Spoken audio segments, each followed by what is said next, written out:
નમો અરિહંતાણં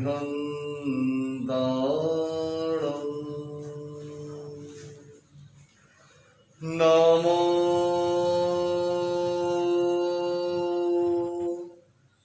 સિદ્ધાણં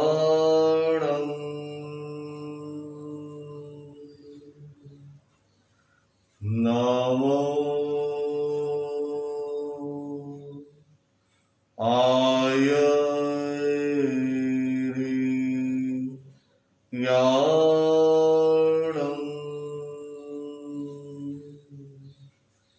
નમો ઉવજ્જાયાણં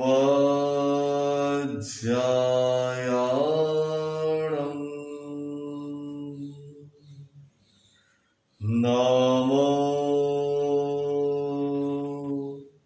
લોએ serve સાહુણં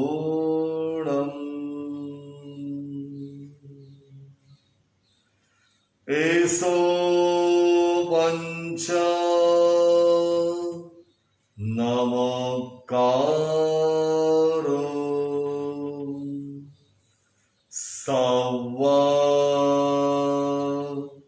પાવ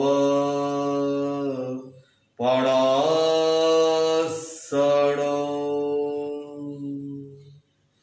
મંગલણં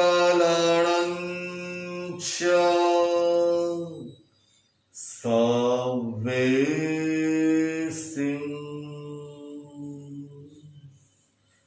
પડમં હવૈ મંગલમ.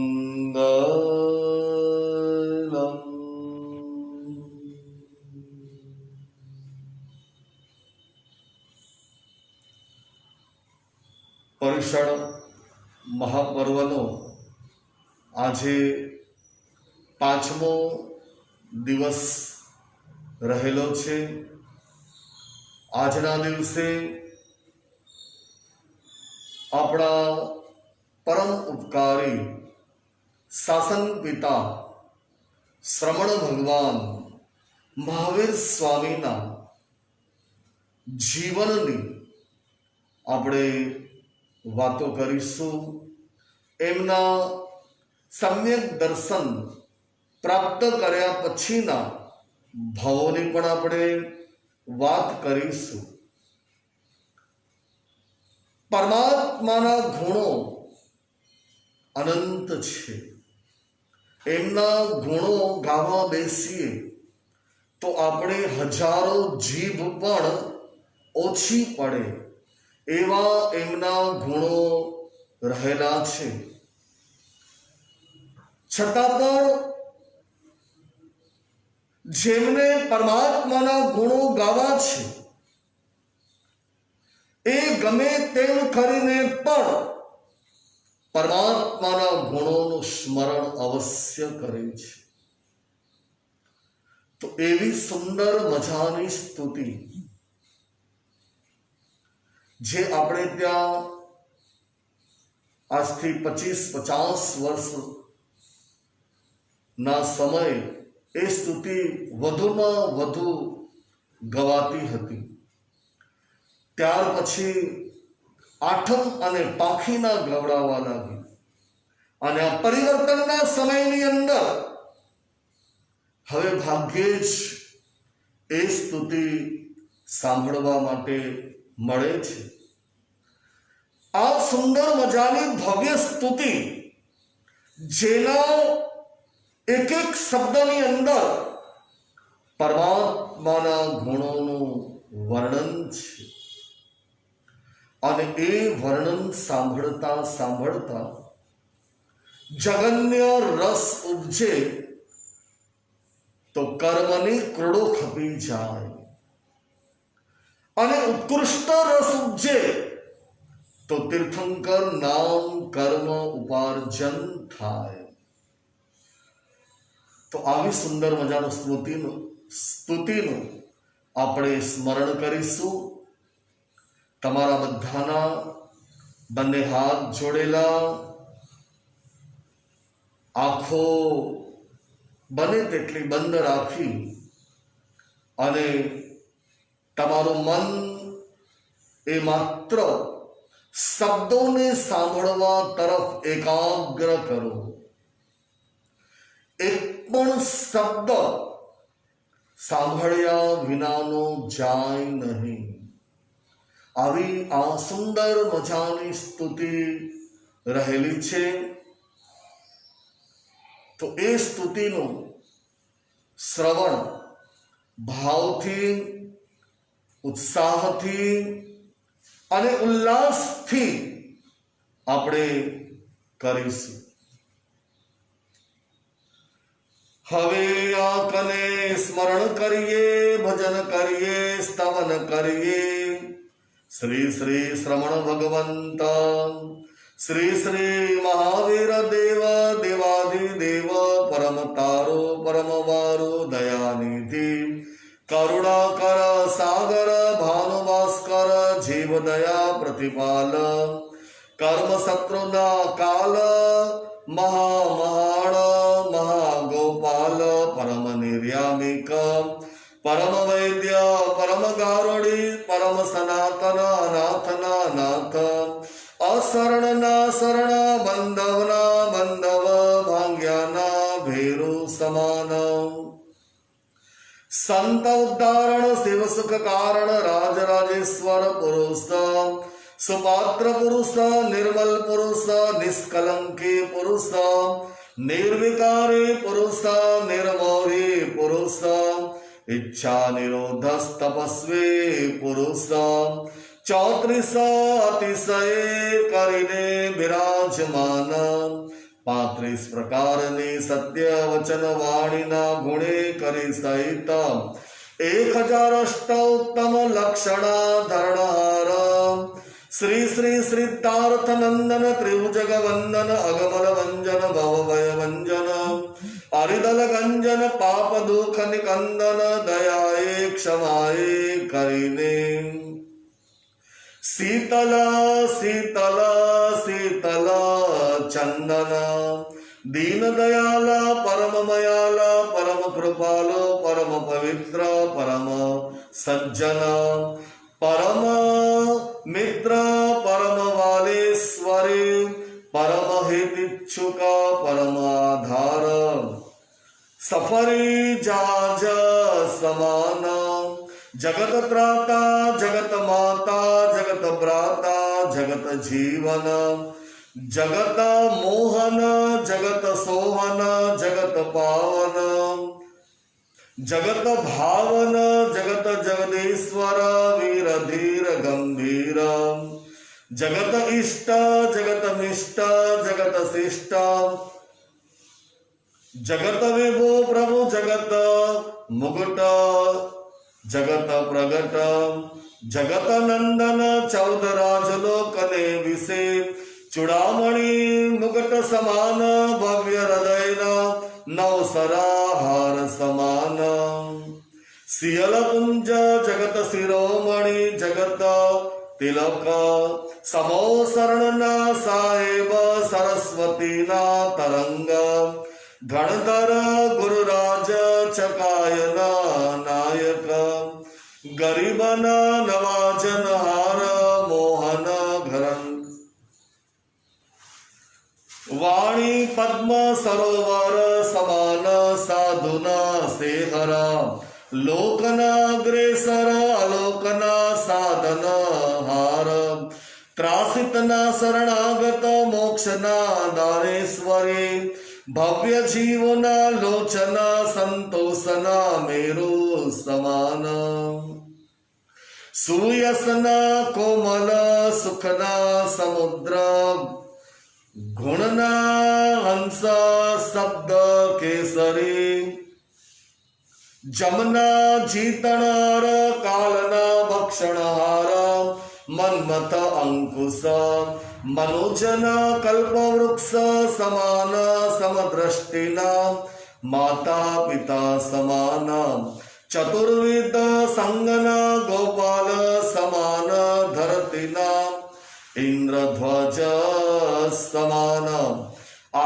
आसन स्तंभ समान मुक्तीना वरराजा केवळ ना देणार 64 इंद्रना पूजनीय वंदनीय अर्चनीय स्मरणनीय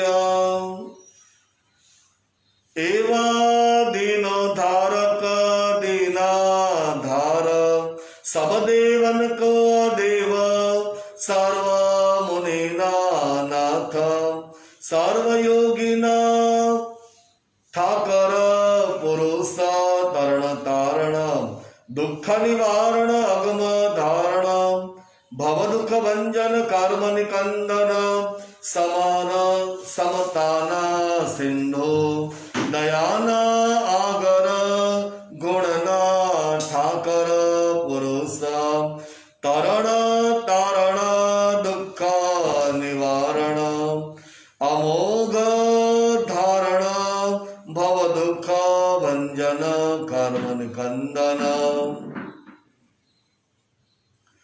समताना सिंधु दयाना सागर गुणना आगर रत्न चिंतामणि समान पार्श्वमणि समान कामदुग्धाधीनो समान सर्वमुनीना नाथ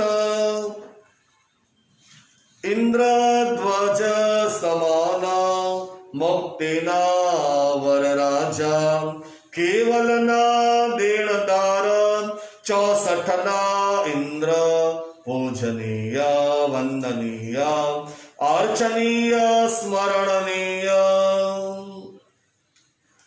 एवा दीनो धारक दीनबंधो दीनाधार सब देवन का देवा सर्व मुनीना नाथ सर्व योगिना ठाकर पुरुष तरण तारण दुख निवारण अमोघ धारण भव दुख भंजन कर्म निकंदन समताना सिंधु समान दयाना सागर गुणना आगर रत्न चिंतामणि समान पार्श्वमणि समान कामदुग्धाधीनु समान चित्रावेल समान मोहन वेल समान अमृतरस कुंभ समान सुखनाज करणहार दुखनारणहार पापनिकाजित सर्व कर्मणा उपदेश देनारा पाप पडळ तिमिर टालनहार सूर्यनी जेमा उद्योत करीने चंद्रनी जेमा शीतल शीतल दसाना धरणहार वायुनी जेमा अप्रतिबद्ध विहारी गगन निरालंबी असीम असीम अनंत स्वरूपी मारवाड़ी ऋषभ समान पंचायन केसरी समान एवा लोकोत्तर पुरुष अभयदाता मार्गदाता चक्षुदाता एवा चरम जिनेश्वर जगदाणी जिन शासन सणगार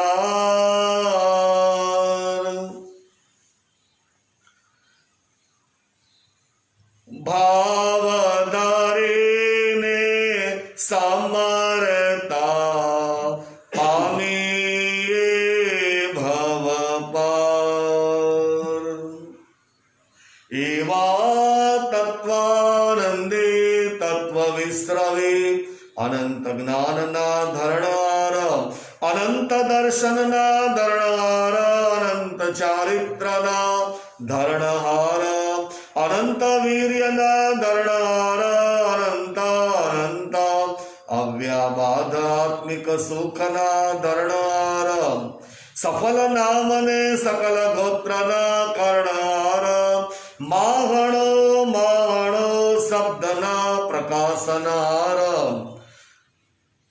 અહો ભવ્ય જીવો જો કોઈ જીવને હણશો તો હણાવવું પડશે, છેદશો તો છેદાવવું પડશે, ભેદશો તો ભેદાવવું પડશે. એવી નિર્વદ્ય વાણીના પ્રકાશનહાર શ્રવણ ભગવંત મહાવીર ઓ પરિણાણ દંસણ ધરો અર્હા જિન કેવલી અનાશ્રવે પુરુષ તે પ્રભુજીના ગુણ કયાવા ના આવે, મવ્યામાં ના આવે, વર્ણવામાં ના આવે. એવા સકલ સ્વરૂપે અવિગત સ્વરૂપે જીનેશ્વર દેવ તે પ્રભુ 30 વર્ષ સુધી ગ્રસ્તાવાસમાં રહ્યા. 30મે વર્ષે સંયમને આદરી 12.5 વર્ષને 15 દિવસ સુધી મહા મહેનતે કરી અખંડ પુરુષાર્થ કરી કર્મને ટાળી કર્મને પ્રજાળી કર્મને પ્રજાળી કર્મરૂપી દેળાદય કરી કર્મથી નિકર્જા થઈ કેવલ શ્રીવરી આત્મદશાને પ્રગટ કરી. જીનેશ્વર દેવ શ્રી પ્રભુ મોક્ષપુર પાટણ પધારે. સર્વ પરંતુ જગતવાસી જીવ જંતુ 4 ગતિ 24 દંડક 84 લાખ જીવા યોનિને વિશે અટન કરે છે, ભ્રમણ કરે છે, પરિભ્રમણ કરે છે, ભવ ભ્રમણ કરે છે. શારીરિક ને માનસિક દુઃખને સહન કરે છે. તેને તારવા નિમિત્તે ઉદ્ધારવા નિમિત્તે કલ્યાણ કરવા માટે શ્રેય કરવા માટે પરમ કરુણા વૃદ્ધિથી એવી તરાગ છે પોતાના અનુભવ પ્રગટ કર્યો.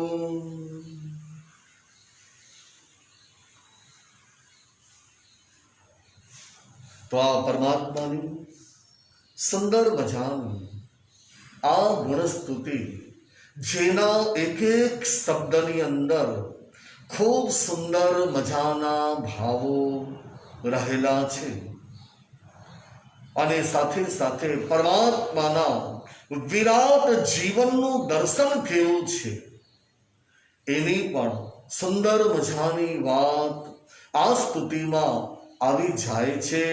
તો એવા સ્તુતિ રચનાર એમને આપણે ભાવથી વંદન નમસ્કાર કરીએ કે આવી સુંદર મજાની અદ્ભુત સ્તુતિનું એમણે નિર્માણ કરી અને આપણા જેવા પામર અજ્ઞાની ભ્રમણામાં રહેવા વાળા આવા જીવો ઉપર આ પરમાત્માની અસીમ અસીમ કૃપા અનંત અનંત કૃપા. બસ આવી કૃપા આપણા જીવનમાં આવી જાય તો આપણો બેડો પાર થઈ જાય. મહાજ્ઞાની મહાધ્યાની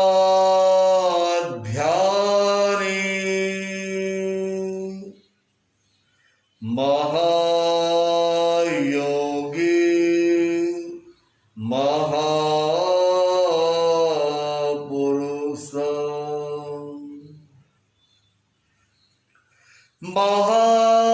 મહામૂર્તિ મહાતપ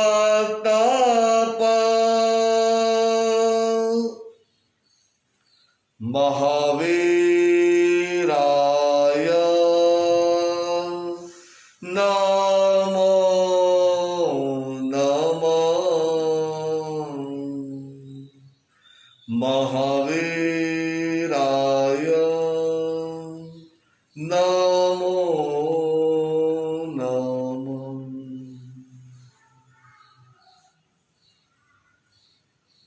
યાત્રા અલ્પ વિરામથી પૂર્ણ વિરામ તરફ.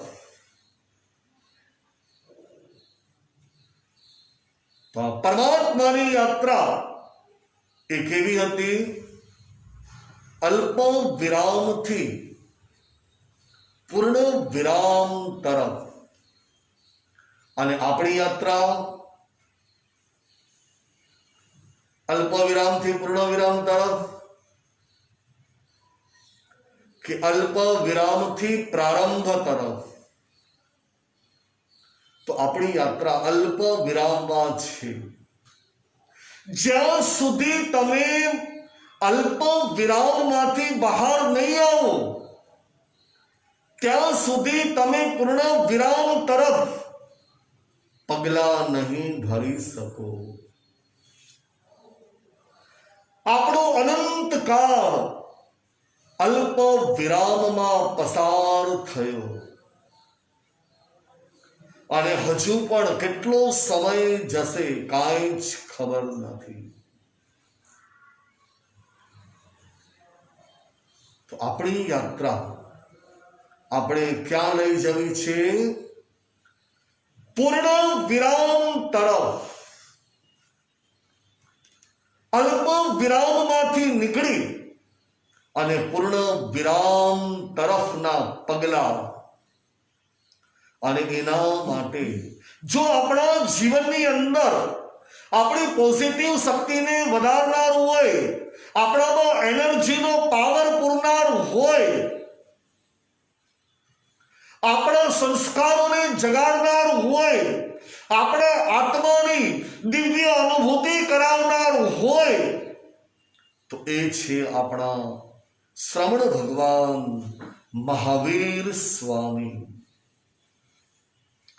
એમના જીવનની વાત સાંભળી અને આપણે પણ પૂર્ણ વિરામ તરફ આપણે આગળ વધવાનું છે. તો આજના દિવસે આપણે પરમાત્માના જીવનની વાત કરીશું. અને પરમાત્માના જીવનની વાત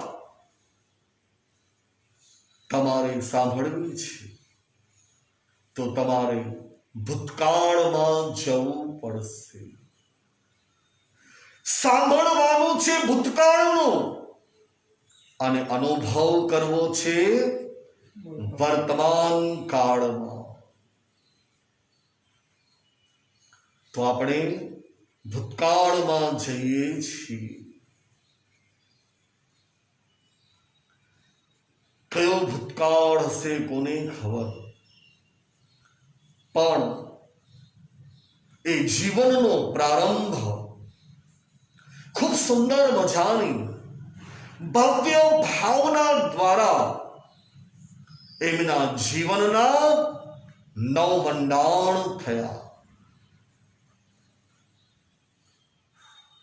સમ્યક દર્શન નો જ્યારે સ્પર્શ થયો, સમ્યક દર્શનની જ્યારે પ્રાપ્તિ થઈ, બસ ત્યારથી એમના ભવોની ગણતરી કરવામાં આવી છે. 27 ભાવની વાત આપણે ત્યાં બતાવી છે. પ્રથમ ભાવ છે નૈસાર. નૈસારનો પ્રથમ ભાવ રહેલો છે. અને એ નૈસાર, ક્યાં નૈસાર અને ક્યાં મહાવીર? કારણ કે નૈસાર મહાવિદય ક્ષેત્રની અંદર થયા. એ મહાવિદય ક્ષેત્રની અંદર મહાપ્રવિજ્ય નામની ક્ષેત્ર, જયંતી નામની નગરી રહેલી છે, જ્યાં શત્રુમર્દન નામના મહારાજા રાજ્ય કરતા હતા. અને એ નગરમાં નૈસાર રહેતો હતો. આ નૈસાર એનું કામ સુથારી કામ, એટલે લાકડા સાથે આખો દિવસ એને પસાર કરવાનો, અને એ લાકડામાંથી નવું સર્જન કર્યા કરતો. એના કારણે આ નૈસાર એની કીર્તિ ચારો તરફ ફેલાયેલી હતી. મંત્રીશ્વર ના ધ્યાનમાં આવ્યું અને એમણે નૈસારને બોલાવીને વાત કરી કે આપણા મહારાજા માટે એક સુંદર મજાનો રાજમહેલ બનાવવો છે, પણ એ રાજમહેલ એવો બનાવવો છે કે શિયાળામાં ઠંડી ન લાગે, ઉનાળામાં ગરમી ન લાગે, અને વરસાદ ઋતુ ચતુર્માસની અંદર ન ઠંડી ન ગરમી, આવો અનુભવ થાય એવો રાજમહેલ બનાવવો છે. અને રાજમહેલ લાકડાનો બનાવવો છે. નૈસાર એક મોટો પડકાર નૈસારની સામે આવ્યો, પરંતુ નૈસારે એ પડકારનો સહર્ષ સ્વીકાર કર્યો. મંત્રીશ્વરને વાત કરી કે આપનું કામ થઈ જશે, અને નૈસાર શુભ દિવસે શુભ મુહૂર્તે પોતાના નગરથી પ્રસ્થાન કરી અને નગરની બહાર એનાથી પણ આગળ જ્યાં એના સીમાડા ચારે બાજુ ફેલાયેલા હતા, અને એક સીમાડાની અંદર વિશાળ મોટું જંગલ રહેલું હતું, અને એ જંગલની અંદર એ નૈસાર પોતાના વિશાળ સાથીઓની સાથે એ જંગલમાં આવ્યા છે. અને જંગલની અંદર એવા સુંદર મજાના લાકડાઓની એના વૃક્ષોની શોધખોળ ચાલુ થઈ ગઈ કે એવું વૃક્ષ મળી જાય, એનું એવું લાકડું મળી જાય કે એ ખંડમાં જવાથી ગરમીનો અનુભવ ન થાય. એવું સુંદર લાકડું મળી જાય કે એ ખંડમાં જવાથી શિયાળાની ઠંડીનો અનુભવ ન થાય. અને એવા ચારે બાજુ તપાસ કરી દીધી, અને એમની એક જ ભાવના હતી કે મારે જેમ બને તેમ સુકાયેલા વૃક્ષ હોય એનો જ મારે ઉપયોગ કરવો. અને એ પ્રમાણે એમની ભાવના સાકાર થઈ, અને એમને એવા વૃક્ષોની જંગલની અંદર પ્રાપ્તિ થઈ. બપોરનો સમય થયો અને ચાકર આવ્યો. નૈસાર એમને વિનંતી કરી કે હવે ભોજનનો સમય થયો છે, આ બધા પધારો. બધા આવી ગયા. આજે જે પરિશ્રમ કર્યો હતો એની ભૂખ બધાને લાગી હતી, પણ બધા પોતાના સ્વામીનાથ એવા નૈસારની વાટ જોઈ રહ્યા હતા. નૈસાર ત્યાં આવ્યા અને વાત કરી કે ચાલો સ્વામીનાથ જલ્દી પધારો, એવી કકડીને ભૂખ લાગી છે કે હવે આ ભૂખ્યા રહેવાતું નથી, ભોજનના તપેલા જોઈને હવે ભૂખ્યા નથી રહેવાતું, આપ જલ્દી પધારો. નૈસારે વાત કરી કે મને હજુ વાર લાગશે, તમે લોકો ભોજનનો પ્રારંભ કરી લો. એક જણાએ પૂછ્યું કેમ સ્વામીનાથ, હવે કોની રાહ જોવી છે તમારે? કે મારો એક સંકલ્પ છે કે કોઈ પણ અતિથિને પ્રથમ મારે આપવું, કોઈ પણ યાચક હોય એને મારે પહેલા ભોજન આપવું અને પછી જ મારે ખાવું. આ મંગલ ભાવનાઓ હતી. આપણે ત્યાં પણ આ જ ભાવનાઓ રહેલી હતી કે ઘરની અંદર પ્રથમ રોટલી કૂતરાની રહેતી હતી, અને ભાવના ભાવતા હતા કે સંત સતીજી પધારે અને સુપાત્ર દાનનો લાભ મળે, અથવા તો અમારે આંગણે અતિથિ પધારે અને અમને એ અતિથિનો સાદર્ભિક ભક્તિનો લાભ અમને મળે. આ ભાવનાઓ રહેલી હતી. અને એટલા માટે આપણા દેશની અંદર અતિથિ દેવો ભવ બતાવ્યા છે. તો નૈસારે વાત કરી કે મારો તો આ સંકલ્પ છે, મારે કોઈ અતિથિને જોવા પડશે અને એ અતિથિને પહેલા આપીશ અને પછી જ હું જમીશ. અને નૈસાર ત્યાંથી ચાલી નીકળ્યો. પહેલા સાથે આવેલા સાથીદારો વિચારમાં પડે કે નૈસારે કેવો છે, આવા જંગલમાં એને કોણ મળશે. આપણે શહેરમાં હોઈએ, આજુબાજુ મોટા રોડ રસ્તા રહેલા હોય તો ત્યાં હજુ પણ કોઈ એને અતિથિ મળી જાય, પણ આ જંગલમાં કોણ આવે? જંગલમાં તો કોઈ અતિથિ આને મળશે નહીં. બસ નૈસારની એક જ ભાવના હતી કે અતિથિનો લાભ પહેલા અને પછી જ મારે બીજા કામ. એટલે અતિથિ દેવો ભવ. જેની કોઈ તિથિ ન હોય, જેનો કોઈ ફિક્સ ટાઈમ ન હોય, એને અતિથિ કહેવામાં આવે છે. અને એ અતિથિ જ્યારે ઓચિંતા આવી જાય ત્યારે કેટલો આનંદ આવે.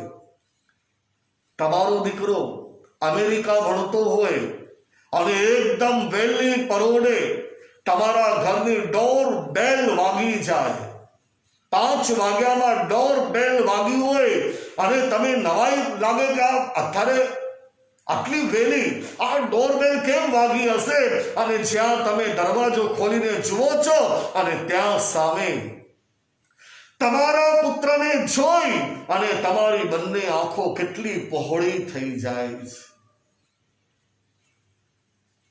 તમને એમ જ લાગે કે જાણે મેં સપનું જોઈ રહ્યા છે. એ સુખદ અનુભવ અને સુખદ આનંદ જેનું વર્ણન થઈ શકે તેમ નથી. તો બસ આ અતિથિ છે, આ ભાવનાઓ રહેલી છે. આજે તો આખો સમય બદલાઈ ગયો કે એમને એમ કીધા વગર ઘરે જાઓ તો કેવું સ્વાગત થાય તમારું, અને કહીને જાઓ તો હજુ કંઈક સ્વાગત તમારું સારું થાય. એટલે આજે સમય બદલાઈ ગયો કે આજે કોઈકના ઘરે કોઈકને મળવા માટે જવું હોય, કોઈકને કામ માટે જવું હોય તો પહેલા એને પૂછવું પડે કે ભાઈ મારે આવું છે તો હું આવું કે ના આવું.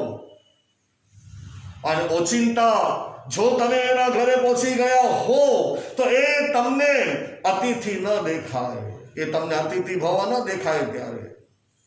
ત્યારે અતિથિ કેવા દેખાય? યમ ભવ.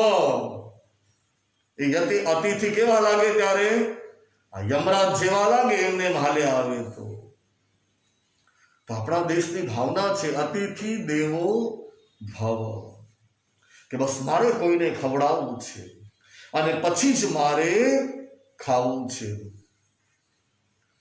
પ્રભુએ દીધો છે રોટલો રે, કોઈને ખવડાવીને ખાવ. પ્રભુએ દીધો છે રોટલો. આ લોકગીતો આપણી પાસે હતા કે પ્રભુએ આપણને આપ્યું છે, આપણા પુણ્યથી આપણને મળ્યું છે, તો આપણે કોઈકને ખવડાવીએ. અને નૈસાર જંગલમાં ચાલ્યા ગયા, આગળ વધી રહ્યા છે, પણ કોઈ મળતું નથી. છતાં હિંમત ન હાર્યા કે કોઈક તો મને જરૂર મળશે. અને નૈસાર એક ઝાડ ઉપર ચડીને જુએ છે કે દૂર કોઈ દેખાય, કારણ કે આજુબાજુ વૃક્ષો એટલા મોટા હતા કે દૂર બહુ દેખાતું ન હતું. એટલે ઝાડ ઉપર ચડીને વારંવાર જુએ છે, પણ કોઈ મળતું નથી. છતાં નૈસારની આશા અમર છે. અને નૈસાર એક ઝાડ ઉપર ચડીને જોયું એમણે, દૂર દૂર નજર કરી અને બરાબર નૈસારની ભાવના ફલીભૂત થઈ ગઈ અને નૈસાર એકદમ આનંદિત થઈ ગયા કે એ વૃક્ષ નીચે એક મુનિરાજ બેઠા હતા અને નૈસાર એ મુનિરાજ પાસે આવ્યા. મુનિરાજને ભાવના આવી કે મુનિરાજ આપ જંગલમાં ક્યાંથી? ત્યારે મુનિરાજે વાત કરી, ખબર નથી, એક કેડીના બદલે બીજી કેડી ઉપર ચડી ગયો અને ક્યારથી ચાલી ચાલીને હું અહીં જ પાછો આવું છું. નૈસારે વાત કરી, ગુરુ મહારાજ હવે કોઈ ચિંતાનું કારણ નથી, બસ આપ મારી સાથે પધારો, પ્રથમ મને સુપાત્ર દાનનો લાભ આપો અને પછી હું તમને રસ્તો બતાવીશ. નૈસાર ગુરુ મહારાજને લઈને જ્યાં એનો પડાવ હતો ત્યાં આવ્યા અને ગુરુ મહારાજને સુપાત્ર દાન અને સુપાત્ર પાણીનો યોગ સુંદર મજાનો મળ્યો અને ગુરુ મહારાજને વરાવી ગુરુ મહારાજને વાત કરી, પ્રથમ આપ વાપરી લો, થોડો થાક ઉતારો અને સૂર્ય પણ થોડો ધીમો તાપ વાળો થાય પછી હું તમને રસ્તો બતાવીશ. આ કેવી અદ્ભુત ઘટના છે કે તમારા જેવા ભાવ હશે એવું અવશ્ય બનીને રહેશે. એટલે જ આપણે બોલીએ છીએ માંગલિકની અંદર, ભાવે ભાવના, ભાવીએ ભાવે દીજે દાન, ભાવે ધર્મ આરાધીએ, ભાવે કેવળ જ્ઞાન. આ ભાવની કિંમત કેટલી છે. તો આ નૈસાર ગુરુ મહારાજને એક વૃક્ષ નીચે લઈ આવ્યો. સુંદર મજાનું વૃક્ષ, એક મોટી પથ્થરની શિલા. ગુરુ મહારાજે જોઈ, પ્રમાર્જન કર્યું અને ત્યાં સ્થિર થયા. નૈસારને એટલો આનંદ છે કે આ જંગલમાં મંગલ થઈ ગયું અને એની જાણે પેટ ભરાઈ ગયું. એનું બરાબર સાંજનો સમય થવા આવ્યો અને નૈસાર સ્વયં ગુરુ મહારાજ પાસે આવ્યા અને વાત કરી કે ગુરુ ભગવાન પધારો, હું આપને રસ્તો બતાવું છું. કેવી ઉદાત્ત ભાવના એ નૈસારની રહેલી હશે કે એની પાસે આટલા બધા માણસો રહેલા હતા અને એ ધારક તો માણસોને મોકલી શકતો હતો, પણ નૈસાર સ્વયં પોતે આવ્યા છે. તમને ગુરુ મહારાજ રસ્તામાં મળી જાય અને ગુરુ મહારાજ તમને પૂછે કે મારે આ જગ્યાએ જવું છે, શું કરશો તમે લોકો? ગુરુ મહારાજની સાથે જશો કે પછી ગુરુ મહારાજને સીધો રસ્તો બતાવી દેશો કે પહેલા જમણે જજો ને પછી ડાબે જજો અને પછી સીધા જશો અને પછી જમણે હાથે જશો એટલે આવી જશે? આ છે ભાવનામાં પરિવર્તન. તો આ નૈસાર ગુરુ મહારાજને કેડી ઉપર લઈ આવ્યો અને ગુરુ મહારાજને વાત કરી કે બસ આ કેડી છે, હવે આ કેડીને છોડતા નહીં. ગુરુ મહારાજ વિચારે છે કે આ કેટલો હળુકર્મી આત્મા કે આવા જંગલમાં એને શોધખોળ કરી અને મારી પ્રાપ્તિ થઈ, મને સુપાત્ર દાન વરાવ્યું અને ઉપરથી મને રસ્તો બતાવવા પણ પોતે આવ્યો. કેટલી એની ઉત્કૃષ્ટ ભાવના અને હળુકર્મી આત્મા આ રહેલો છે. એને મને દ્રવ્ય રસ્તો બતાવ્યો તો હું એને ભાવ રસ્તો બતાવું.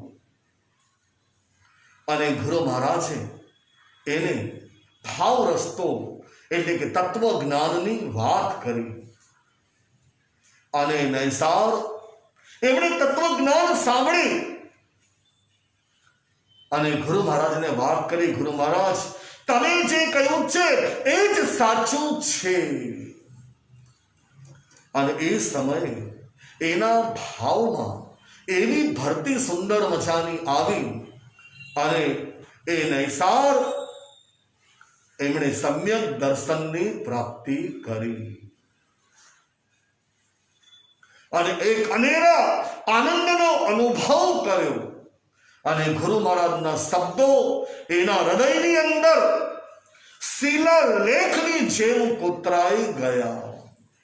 કે કાનમાંથી સાંભળેલા શબ્દો ન બીજા કાને ગયા, ન ત્યાં જ અટક્યા, પરંતુ એ શબ્દો સીધા કાનમાંથી કાળજામાં પહોંચી ગયા. તો આપણે પણ શું કરવાનું છે કે આ જીનવાણીના શબ્દો કાનમાંથી ક્યાં લઈ જવા છે? આપણે કાળજામાં લઈ જવા છે. કાનપુરમાં નથી લઈ જવાના, પણ કાળજામાં લઈ જવાના છે. તો નૈસાર સમ્યક દર્શન પ્રાપ્ત થતા નૈસારના જીવનમાં પરિવર્તન આવી ગયું અને જેટલા બને એટલા ઓછામાં ઓછી હિંસા દ્વારા પોતાના જીવનનો નિર્વાહ કરવા લાગ્યા. અને ગુરુ મહારાજનો ભેટો થતા એણે શ્રાવકના 12 વ્રત અંગીકાર કર્યા. અને આમ કરતા અંતિમ ક્ષણ આયુષ્યની આવી ત્યારે પોતાના પાપોની આલોચના, ગરહણા, નિંદણા કરી એમણે અને સમાધિ ભાવે એ મૃત્યુ પામ્યા. મૃત્યુ પામીને બીજા ભાવમાં એ દેવલોકની અંદર પધાર્યા. ત્યાંનું આયુષ્ય પૂર્ણ કરી ત્રીજા ભાવની અંદર એ વિનિતા નામની નગરીની અંદર ભરત મહારાજા ચક્રવર્તીને ત્યાં પુત્રપણે અવતર્યા છે અને એનું નામ મરીચી રાખવામાં આવ્યું છે. આ મરીચી જ્યારે યુવા અવસ્થા પ્રાપ્ત કરી અને બરાબર એ સમયે પ્રથમ તીર્થંકર ભગવાન આદિનાથ ઋષભદેવ વિહાર કરતા કરતા વિનિતા નગરીમાં પધાર્યા. એમની દેશના સાંભળી અને મરીચીને વૈરાગ્ય ઉત્પન્ન થયો. રજા મંજૂરી લઈ અને મરીચીએ ભગવાન પાસે દીક્ષા લીધી અને દીક્ષા લઈને સુંદર મજાની સંયમની સાધના, આરાધના કરી રહ્યા છે. એક વખત મરીચી જ્ઞાનની આરાધના કરી રહ્યા હતા. ત્યાં એક વિચાર આવ્યો એમને કે કેટલી ગરમી પડે છે, કેટલો સખત તાપ પડી રહ્યો છે કે જ્યારે બહાર જવાનું થાય છે ત્યારે જમીન પણ એટલી ગરમ ગરમ રહેલી છે. મારી શું કોમળ કાયા આ તાપને સહન કરવા માટે અસમર્થ બની જાય છે. આવો વિચાર આવ્યો અને એ વિચારને એ યાદ કરવા લાગ્યા. જ્ઞાની પુરુષો કહી રહ્યા છે કે જ્યારે પણ તમને નબળા વિચાર આવે ત્યારે તમે ચોકલેટની જેમ ચગડવાનું નહીં કરતા. ત્યારે તમે કડક ચોકલેટ જેવા નહીં, નરમ ચોકલેટ જેવા બની જજો. તમે નરમ ચોકલેટ મોઢામાં રાખશો તો ચગડશો નહીં, એ તરત જ તમારા દાંત કામે લાગી જશે અને તમે તરત જ એ ચોકલેટને ખાઈ જશો. અને કડક ચોકલેટ જ્યારે મોઢામાં નાખશો ત્યારે એ જ દાંત એને નહીં ખાય, પણ એને પહેલા થોડી વાર ચગડવાનું કામ કરે છે. અને પછી જેમ જેમ એ પાણી રૂપે, પ્રવાહી રૂપે બની જાય છે અને ચોકલેટ જ્યારે એકદમ નાનકડી બની જશે બસ ત્યારે દાંત પોતાનું કામ કરી લેશે. તો એ સમયે જ્યારે આપણને એવા વિચારો આવે ત્યારે આપણે કડક ચોકલેટ જેવા નહીં પરંતુ નરમ ચોકલેટ જેવા બનવાનું છે. પરંતુ મરીચી ત્યારે કડક ચોકલેટ જેવા રહ્યા. અને આ વારંવાર વિચારો, વારંવાર એ જ અવાજ, એ જ મન અને એ જ ભાવ, એના કારણે મરીચીએ વિચાર્યું કે આના કરતા હું કાંઈક નવું કરું હવે. અને એમણે નવો વિચાર આવ્યો અને એમાં આગળ ને આગળ વિચારતા એમને એક માર્ગ મળ્યો અને આખો નવો માર્ગ એમણે ઊભો કર્યો. એટલે કે ત્રિદંડી ધારણ કર્યા એમણે ભગવા વસ્ત્ર, માથે છત્ર, પગમાં ચાખડી, આવો વેશ આખો તૈયાર કર્યો અને એ ભગવાનના સમોસરણથી થોડે દૂર ઉતરતા પણ ભગવાનની સાથે રહેતા. એમણે બાહ્ય પરિવર્તન કર્યું પણ ભીતર પરિવર્તન નહોતું થયું. એ હજુ અકબંધ હતું. જે કોઈ એમની પાસે આવતા ધર્મ સાંભળવા માટે અને ધર્મની વાત કરે કે ધર્મ ક્યાં છે, ત્યારે મરીચી એમ જ કહેતા, મરીચી મુનિ કહેતા કે ધર્મ તો ભગવાન ઋષભદેવ પાસે છે. અને જે આવતા એમને ત્યાં મોકલતા અને એ આત્માઓ કોઈ સંયમી બની જતા, કોઈ શ્રાવકના વ્રત અંગીકાર કરી અને પોતાના આત્માનું કલ્યાણ કરતા હતા.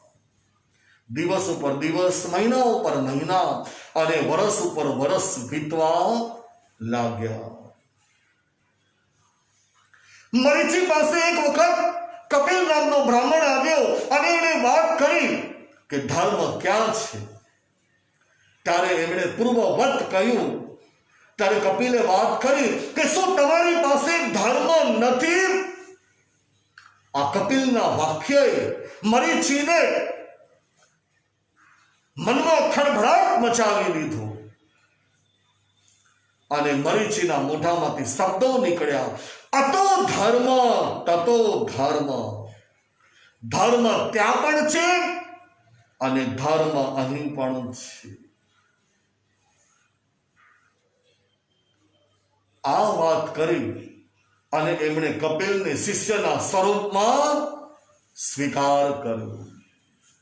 અત્યાર સુધીની જે એમનું સમ્યક દર્શન, જે શ્રદ્ધા એમની મજબૂત અડોલ હતી, એ શ્રદ્ધાથી વિચલિત થઈ ગયા, એ શ્રદ્ધાથી પતિત થઈ ગયા અને એનું પરિણામ કેટલું ભયંકર આવ્યું જે આગળ જતા ખ્યાલ આવશે.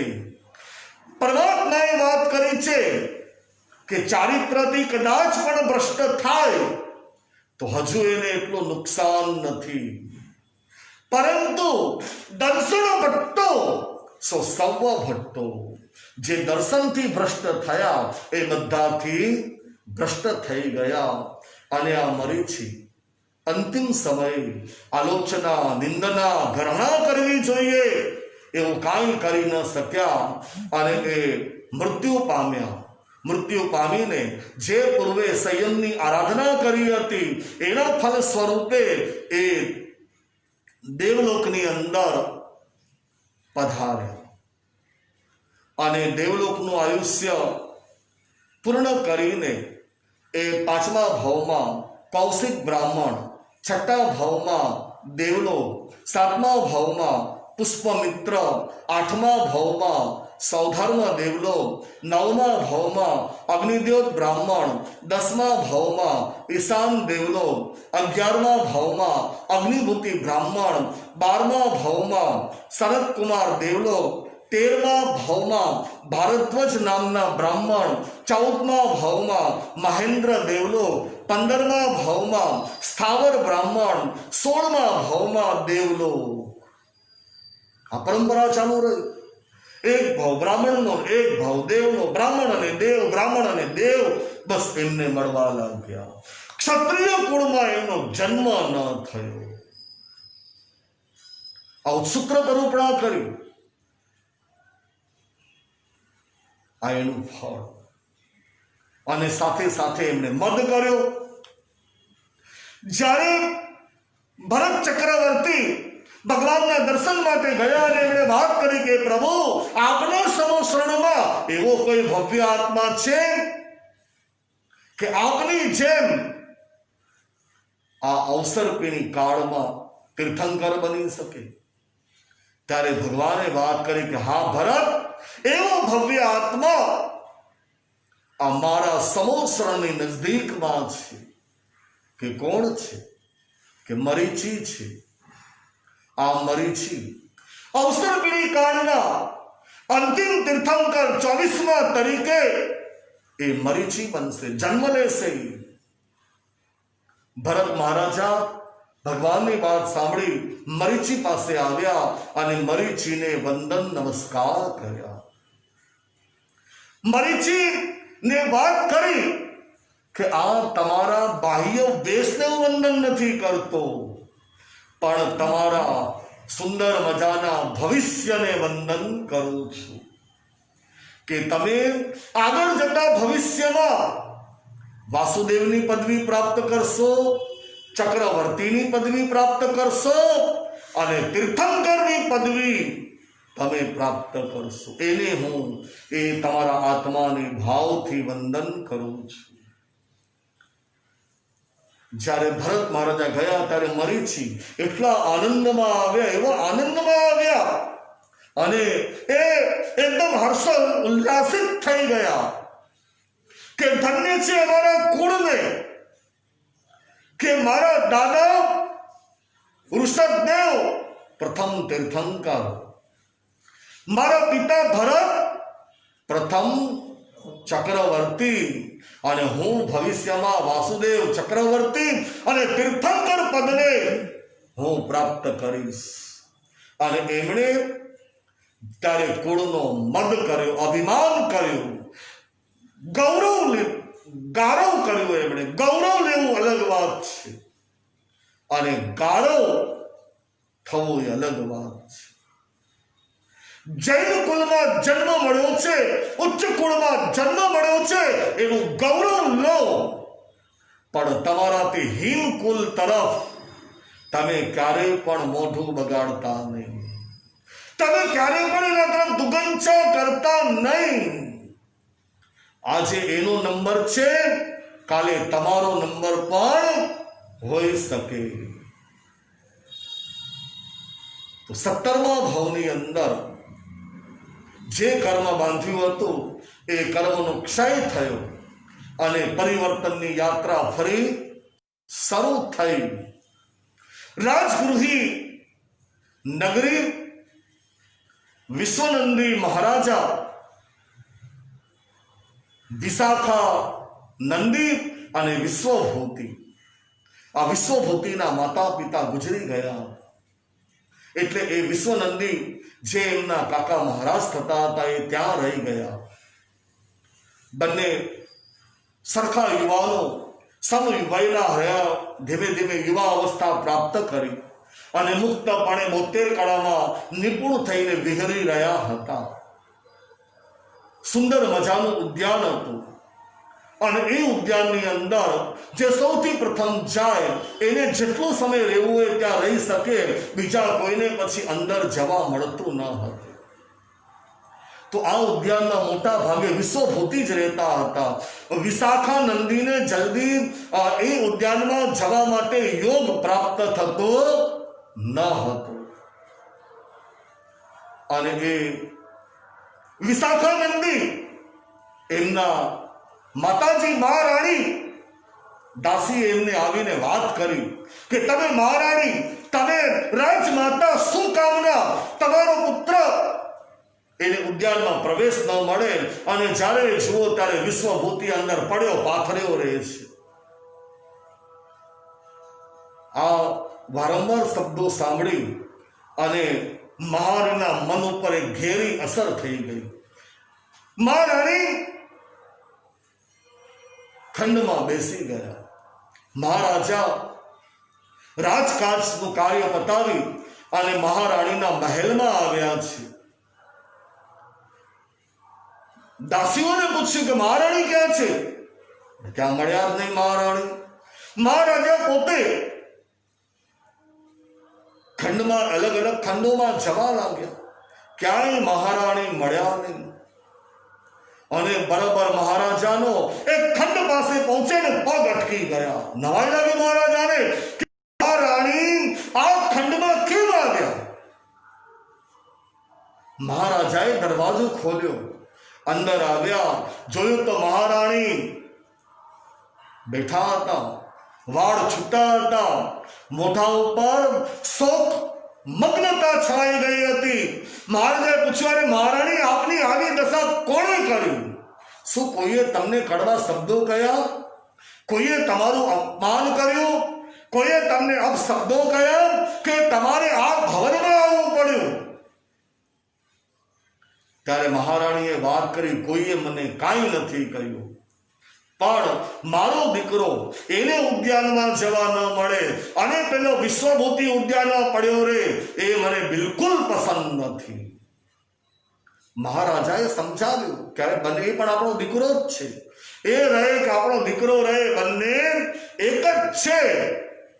પરંતુ મહારાણી એકના બે ન થયા અને સ્ત્રી હટની અંદર એ આગળ અને આગળ વધવા લાગ્યા. ત્યારે મહારાજાએ વાત કરી, દેવી તમે ચિંતા ન કરો, કાંઈક રસ્તો આપણે કાઢશું. ત્યારે મહારાણીને કાંઈક આશ્વાસન મળ્યું. તો એ જે ભવનમાં હતા, જે ખંડમાં મહારાણી રહેલા હતા, એનું નામ હતું કોપ ભુવન. જો એ સમય વ્યવસ્થા હતી, કારણ કે મોટા મહેલો હતા, હવેલીઓ મોટી રહેલી હતી. એમાં એક રૂમ એવો રાખવામાં આવે કે રાજા હોય, શ્રેષ્ઠીવર્ય હોય, એમની મહારાણીને કાંઈ કામ કઢાવવું હોય રાજા પાસેથી, શ્રેષ્ઠીવર્ય પાસેથી, એ રિસાઈ ગયા હોય તો એ ખંડમાં જઈને બેસી જતા. એટલે મહારાજા સમજી જતા કે નક્કી આજે કાંઈ ગોટાળો થયો છે, આજે કાંઈક ગડબડ ઊભી થઈ છે. તમારા ઘરમાં આવો હશે ને એકાદ ખંડ, તો તમે બનાવ્યો છે કે નહીં આવો ખંડ એકાદ, કે તમારા મહારાણીને બેસવા જોઈએ ને પછી આવા ખંડમાં? શું વાત છે કિશોરભાઈ, રાજુભાઈ, જીતુભાઈ? આવો ખંડ બનાવ્યો છે નથી બનાવ્યો?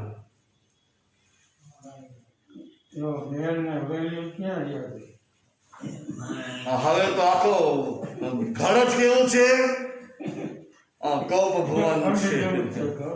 હવે તો આખા મહેલ તમારા કોપ ભુવન જેવા રહેલા છે, જ્યાં જાઓ ત્યાં આ કોપ ભુવન જ રહેલું છે. તો એ સમય વ્યવસ્થા રહેલી હતી. મહારાજાએ વાતને જવા દીધી. ફરી પાછા મહારાણીએ થોડા દિવસમાં વાત કાઢી, ફરી પાછા જવા દીધી. પણ મહારાણી એવા મક્કમ થયા, ત્યારે મહારાજાએ મંત્રીને વાત કરીને રસ્તો કાઢ્યો અને એક યુદ્ધ જાણે થઈ રહ્યું છે એવું તૈયારી કરી. અને મહારાજાએ ઘંટ વગાડ્યો. વિશ્વભૂતિ ઉદ્યાનમાં રહેલા હતા, આનંદ પ્રમોદ પીડા કરી રહ્યા હતા. એ અવાજ સાંભળીને તરત પધાર્યા અને વાત કરી કે આ ઘંટ શા માટે વાગ્યું, કે દુશ્મનો ચડી આવ્યા છે અને યુદ્ધની અંદર હમણાં જવું પડે એમ છે. અને એ વિશ્વભૂતિએ વાત કરી કે જ્યારે અમે બેઠા છીએ રાજકુમાર, ત્યારે મહારાજે આપને જવાનું ન હોય. અને વિશ્વભૂતિ પોતે ગયા, ત્યાં તપાસ કરી, પણ આવું કાંઈ જ ન નીકળ્યું. આ વિશ્વભૂતિ સમજી ગયા કે નક્કી ઉદ્યાનમાંથી મને બહાર કાઢવા માટેની જ આ વાત લાગે છે. અને વિશ્વભૂતિ ત્યાંથી સીધા આવ્યા અને ઉદ્યાનમાં પાસે આવ્યા, ઉદ્યાનમાં જવા માટે ગયા. ત્યારે ઉદ્યાન પાલકે એમને વાત કરી કે આપને પ્રવેશ નહીં મળે, વિશાખાનંદી હવે રહેલા છે અહીં, એટલે આપને પ્રવેશ નહીં મળે. વિશ્વભૂતિ સમજી ગયા અને એમને એ સમય એવો ક્રોધ, એવો આવેશ એમના હૃદયની અંદર આવી ગયો કે એટલો ક્રોધ આવ્યો કે એને વશ ન કરી શક્યા. અને ક્રોધ ત્યાં બાજુમાં રહેલું એક વૃક્ષ, અને એ વૃક્ષને એમણે જોર જોરથી એના થડ ઉપર પોતાના હાથનો મુષ્ટિ પ્રહાર કર્યો. એમણે કે કોઠાનું ઝાડ હતું, એના ફળ ડાળી સાથે એવા ચોટેલા હોય કે જલ્દી તૂટે નહીં, એવા કોઠાના ફળ પણ નીચે ને નીચે પડવા લાગ્યા. અને વિશ્વભૂતિ આ દ્રશ્ય જોઈ એને વિચાર કરતા એમને વૈરાગ્ય ભાવની પ્રાપ્તિ થઈ અને મહારાજા પાસે રજા લઈને એમણે દીક્ષા લીધી. દીક્ષા લઈને ખૂબ એમણે જ્ઞાન, દર્શન, ચારિત્ર અને તપની આરાધના કરી. તપ કરીને શરીરને સાવ સૂકવી નાખ્યું. એક વખતની વાત છે, વિશાખાનંદી મથુરા નગરીમાં આવ્યા છે અને આ વિશ્વભૂતિ મુનિ પણ વિહાર કરતા એ જ નગરમાં પધાર્યા. જ્યારે ગોચરીનો સમય થયો, આહાર લેવા માટે નીકળ્યા હતા. વિશ્વભૂતિ રાજમહેલના ગવાક્ષમાં ઉભા હતા વિશાખાનંદી, અને એમણે મુનિરાજને જોયા. અને મુનિને જોતા જ એ ઓળખી ગયા અને એને જોઈને નવાઈ લાગે કે આવું શરીર સાવ. અને એ સમયે બરાબર એક ગાય ત્યાંથી પસાર થતી હતી અને એનું શિંગડું એ મુનિને વાગી ગયું અને મુનિ જમીન ઉપર નીચે પડી ગયા. એ મુનિને જોઈ અને વિશાખાનંદી જોર જોરથી હસવા લાગ્યા.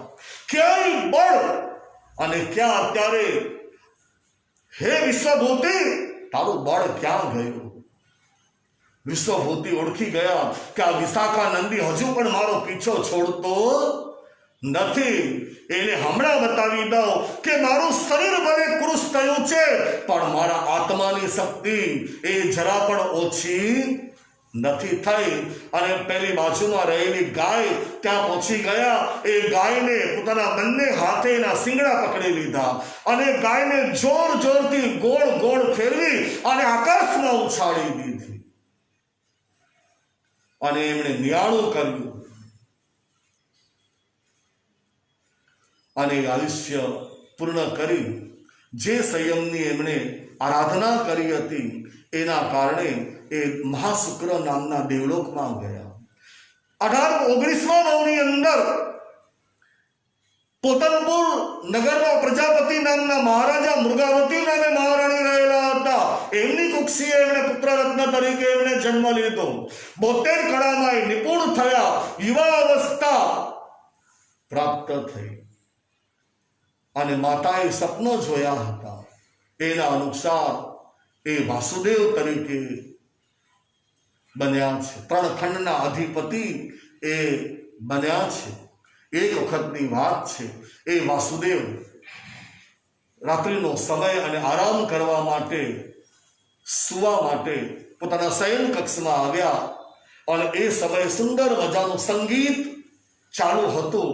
ત્યારે એમણે વાત કરી કે મને નિંદર આવી જાય એટલે સંગીત બંધ કરી દે છે. પણ પેલો સંગીતજ્ઞ સાંભળવામાં એવા લીન બની ગયા અને એકાએક વાસુદેવના નિંદરમાં ખલેલ પહોંચી આંખો ખોલીને જોયો તો સંગીત હજુ પણ ચાલુ હતું. એમણે વિચાર્યું કે મેં એને વાત કરી, મારી આજ્ઞાનો અવજ્ઞા કરી, એને શિક્ષા થવી જ જોઈએ. જો આજે એને હું જવા દઈશ તો કાલે બધા જ ચાકરો કોઈ મારી આજ્ઞાનું પાલન નહીં કરે. એટલે એમણે ગુસ્સો કર્યો. સંગીતજ્ઞ જાગી ગયો. પોતાનો ભૂલનો ખ્યાલ આવતા ખૂબ પગમાં પડીને એમણે માફી માંગી પણ આ વાસુદેવને કોઈ અસર ન થઈ. સૈનિકને મોકલ્યો અને ધગધગતું શીશો મંગાવ્યું અને આ સંગીતજ્ઞ તને સાંભળવામાં બહુ રસ હતો તો એના કાનમાં એ શીશો ગરમ ગરમ એકદમ શીશો રેડી દીધું અને ઉપરથી આનંદ માણ્યો કે હવે કોઈ પણ મારી આજ્ઞાની અવજ્ઞા કરશે તો આનાથી પણ કડકમાં કડક શિક્ષા થશે. અને એ વાસુદેવ કેસરી સિંહ સાથે પણ એ જંગલમાં ગયા, એની સાથે લડ્યા અને એને પણ જેમ કપડું ઘસાઈ ગયું હોય અને એના આપણે હાથ દ્વારા એને ખેંચીએ તો કપડું ફાટી જાય છે એવી રીતે કેસરી સિંહને પણ એમણે ફાડી નાખ્યો હતો. આવી રીતે આયુષ્ય પૂર્ણ કરી અને વાસુદેવ હંમેશા નરકમાં જાય છે. એમ એ 7મી નરકમાં ગયા. 21મા ભાવમાં નરકમાંથી નીકળીને સિંહ તરીકે એમણે જન્મ લીધો. 22મા ભાવની અંદર એ 4થી નરકમાં ગયા. 23મા ભાવની અંદર મહાવિદય ક્ષેત્રમાં મુકા નામની નગરી હતી અને ત્યાં ધનંજય નામના મહારાજા ધારણી નામે મહારાણી રહેલા હતા. એમની કુક્ષીએ એમણે જન્મ લીધો અને એમનું નામ પ્રિય મિત્ર એમનું નામ રાખવામાં આવ્યું. આ પ્રિય મિત્ર યુવા અવસ્થા પ્રાપ્ત કરી અને જે પ્રમાણે માતાએ સ્વપ્ન જોયા હતા એ પ્રમાણે એમના આયુર્શાળાની અંદર ચક્રરત્નની પ્રાપ્તિ થઈ અને ચક્રરત્ન પ્રાપ્ત થતા એ વિધિ કરી અને પોતે આગળ જતા ચક્રવર્તી બન્યા અને ચક્રવર્તી બનીને એ સુંદર મજાના સુખોને ભોગવી રહ્યા છે. એક વખત આચાર્ય ભગવાન પધાર્યા અને એમનું પ્રવચન સાંભળી એમનું અંતરનો આત્મા વૈરાગ્ય વાસિત બન્યો અને પ્રિય મિત્ર ચક્રવર્તી એમણે 6 ખંડને છોડી અને એમણે દીક્ષા લઈ લીધી. 6 ખંડના અધિપતિને સમજાઈ ગયું કે આ સંસાર છોડવા જેવો છે અને સંયમ લેવા જેવો છે. એને સમજાઈ ગયો અને સંસારને છોડી દીધું. 6 ખંડના અધિપતિઓ પણ જ્યારે સત્ય સમજાય છે ત્યારે એમને છોડતા વાર નથી લાગતી. તમારી પાસે કેટલા ખંડ છે? તમારી પાસે 6 ખંડ કરતા વધારે લાગે છે ધીરુભાઈ? વાડીમાં કેટલા ખંડ છે તમારા? તમારા 6 ખંડથી વધારે હશે એટલે તમને નકર જલ્દી છોડવાનું મન નથી થતું. 6 ખંડના અધિપતિ છોડીને નીકળી ગયા અને સંયમની ખૂબ સુંદર એમણે આરાધના કરી અને એવી સુંદર મજાની આરાધના કરી, આયુષ્ય પૂર્ણ કરી. 24મા ભાવની અંદર મહાશુક્ર નામના દેવલોકમાં પધાર્યા. ત્યાંનું આયુષ્ય પૂર્ણ કરી 25મા ભાવની અંદર ફરી માગ્ને ક્ષેત્રમાંથી ભરત દેવલોકમાંથી ભરત ક્ષેત્રમાં આવ્યા અને છત્રા નામની નગરી જીત શત્રુ નામના મહારાજા ભદ્રા નામે મહારાણી રહેલા હતા. એમની કુક્ષી આત્મા ઉતાર્યો. 9 માસે એમણે જન્મ આપ્યો અને એ બાળકનું નામ નંદન પાડવામાં આવ્યું. આ નંદન 72 કળામાં નિપુણ થઈ યુવા અવસ્થા એમણે પ્રાપ્ત કરી અને ગુરુ મહારાજનો સંગ થતા એમને સંયમના ભાવ જાગ્યા અને એ નંદનમાંથી નંદન મુનિ બની ગયા અને ખૂબ સુંદર સંયમ ધર્મની આરાધના કરી. પોતાના કર્મને ખપાવવા માટે થઈને એમણે જ્ઞાન દર્શન ચારિત્ર્યની તો આરાધના કરી પણ હવે તપની આરાધનાનો એમણે પ્રારંભ કર્યો અને એમણે માસ ખમણને પ્રારંભ કર્યો. માસ ખમણના પારણે માસ ખમણના પારણે માસ ખમણ થવા લાગ્યા. 1 વર્ષ 2 વર્ષ 3 વર્ષ કેટલાય વર્ષો નીકળી ગયા અને એમણે જે માસ ખમણનો પ્રારંભ કર્યો હતો એ વગર અંતરાએ એમના માસ ખમણના પારણે માસ ખમણ ચાલી રહ્યા હતા અને એમણે કેટલા માસ ખમણ કર્યા? 11,68,300 માસ ખમણ કર્યા. શું લાગે છે? બુદ્ધિમાં ઉતરે છે? આટલા બધા કંઈ થતા હોય કોણ જોવા ગયું હતું? કેવી બુદ્ધિ આપણે તર્ક કરી બેસે? પણ એ સમય શરીર બળ એવા મજબૂત હતા અને આયુષ્ય એમના લાંબા વિશાળ મોટા રહેલા હતા એટલે એમના માટે આ શક્ય હતું. તો આવી સુંદર માસ ખમણની એમણે આરાધના કરી અને સાથે સાથે એમણે તીર્થંકર નામ કર્મ ગોત્ર ઉપાર્જન કરવાના 20 બોલ બતાવ્યા છે. એ 20 બોલની પણ એમણે ખૂબ ઉત્કૃષ્ટ ભાવે આરાધના કરી અને એના ફલ સ્વરૂપે એ તીર્થંકર નામ કર્મ ઉપાર્જન એમણે કર્યું. આર્યન સિદ્ધ, પ્રવચન સૂત્ર સિદ્ધાંત, ધર્મોપદેશક, સ્થવિર ભગવંત, બહુશ્રોત, તપસ્વી આ 7ના ગુણગ્રામ કરવામાં આવે. આવશ્યક સૂત્ર પ્રતિક્રમણ સવાર સાંજ ઉત્કૃષ્ટ ભાવે કરવામાં આવે. પ્રતિલેખન આદિ કરવામાં આવે. સંવેગ ભાવમાં રહેવામાં આવે. 12 પ્રકારના તપની આરાધના કરવામાં આવે. શિયર એટલે કે બ્રહ્મચર્ય વ્રતનું પાલન કરવામાં આવે. ત્યાગ ભાવથી સુપાત્ર દાન આપવામાં આવે. ગુરુ, રોગી, તપસ્વી, વૃદ્ધ, નવ દીક્ષિત એમની અગ્લાન ભાવે સેવા કરવામાં આવે. સમાધિ ભાવમાં રહેવામાં આવે. નવા સિદ્ધાંતનો નિત્ય અભ્યાસ કરવામાં આવે. શુદ્ધ જ્ઞાન ઉપર આદર ભાવ ભક્તિ કરવામાં આવે અને પ્રવચનની પ્રભાવના એટલે કે જીવ શાસનની પ્રભાવના કરવામાં આવે. આ 20 બોલ બતાવ્યા છે અને 20 બોલમાંથી એક પણ બોલની અગર આરાધના આપણાથી થઈ જશે અને એ સમયે જો ઉત્કૃષ્ટ ભાવ આવી જાય તો અવશ્ય તીર્થંકર નામ કર્મ જીવ ઉપાર્જન કરે.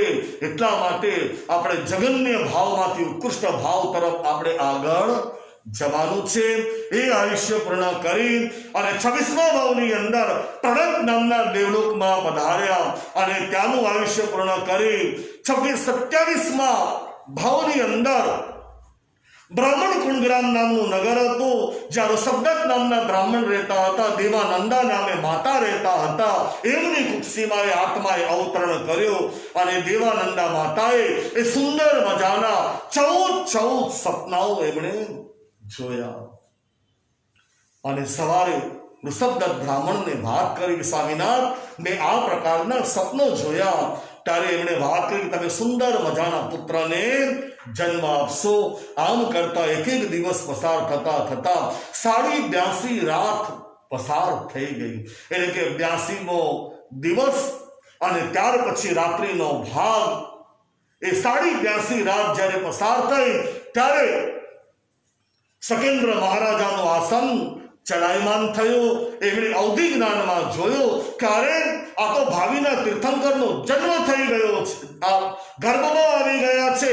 અને એમણે તરત જ એ દિશાની અંદર 7-8 પગલા આગળ ગયા, પ્રભુને વંદન નમસ્કાર કરી અને ત્યાર પછી નમો થોડંગ ચક્રસ્તવના પાઠથી એમની સ્તુતિ કરી. એમને તરત હરિણ ગમેશીને બોલાવ્યો અને વાત કરી કે જાઓ જલ્દી, આ એક આશ્ચર્યકારી ઘટના આ બની ગઈ છે કે તીર્થંકરનો આત્મા ક્ષત્રિય કુળમાં જ જન્મ લે, બ્રાહ્મણ કુળમાં ક્યારેય પણ જન્મ ન લે. પણ આ એક આશ્ચર્યકારી ઘટના ઘટી છે, તમે જાઓ અને મારી આજ્ઞાનું પાલન કરો. હરિણ ગમેશી દેવ જ્યાં દેવાનંદા માતા હતા ત્યાં આવ્યા. એમને 3 વખત પ્રદક્ષિણા કરી, વંદના કરી અને એમની માફી માંગી કે હે માતા મને માફ કરજો.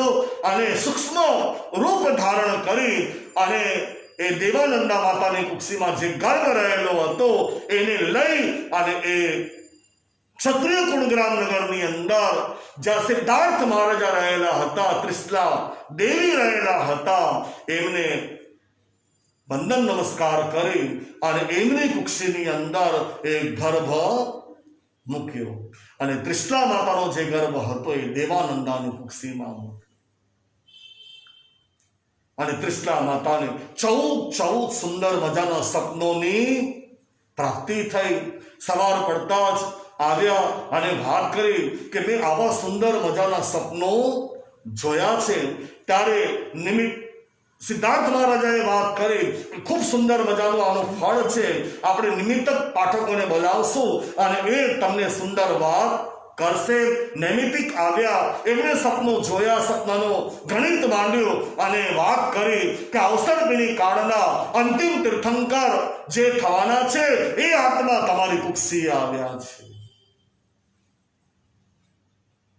આ જાણીને માતા ખૂબ પ્રસન્ન થઈ ગયા અને એમને દિન પ્રતિદિન ધર્મ કરવો, દયા કરવી, લોકોને ખવડાવવું, સુપાત્ર દાન વરાવવું, આવા અનેક ભાવો એમના જીવનમાં વધવા લાગ્યા. અને સાથે સાથે એ ગર્ભમાં આવેલો આત્મા એવો પ્રભાવશાળી હતો કે નગરની અંદર પણ ધન ધાન્ય આદિ અનેક વસ્તુમાં વધારો થવા લાગ્યો. અને બરાબર 9.25 માસ થયા જ્યારે સૂર્ય, ગ્રહ, નક્ષત્ર, તારા એ બધા જ શુભ યોગની અંદર આવ્યા અને બરાબર એ ચૈત્ર સુદ 13નો એ દિવસ હતો. અને એ દિવસે એ સુંદર મજાના એ પનોતા પુત્રને એમણે જન્મ આપ્યો. અને જન્મ આપતાની સાથે જ અજવાળું ફેલાઈ ગયો. ઇન્દ્ર મહારાજાનું આસન ચલાયમાન થયું. પરમાત્માને અવધિ જ્ઞાનમાં જોયા અને તરત જ વંદન નમસ્કાર કરી અને સક્રસ્તવ દ્વારા એમની સ્તુતિ કરવા લાગ્યા. અને સુંદર મજાના એ આ યુગના અંતિમ તીર્થંકર જેવો અહિંસા, અપરિગ્રહ અને અનેકાંતવાદ જેમણે આપણી સમક્ષ મૂક્યો છે એવા એ પુત્રનો, એ બાળકનો જન્મ થયો અને આખા નગરમાં ખુશાલી ફેલાઈ ગઈ છે. તો એવા પરમાત્માને આપણે આપણે પણ બધા ભાવથી વધાવીએ. ત્રિશલાનંદન વીર કી જય બોલો મહાવીર કી ત્રિશલાનંદન વીર કી જય બોલો મહાવીર કી ત્રિશલાનંદન વીર કી. જય બોલો મહાવીર કી. તો બસ એવા પરમાત્માનો જન્મ થયો છે અને માતા એકદમ આનંદિત થયા છે.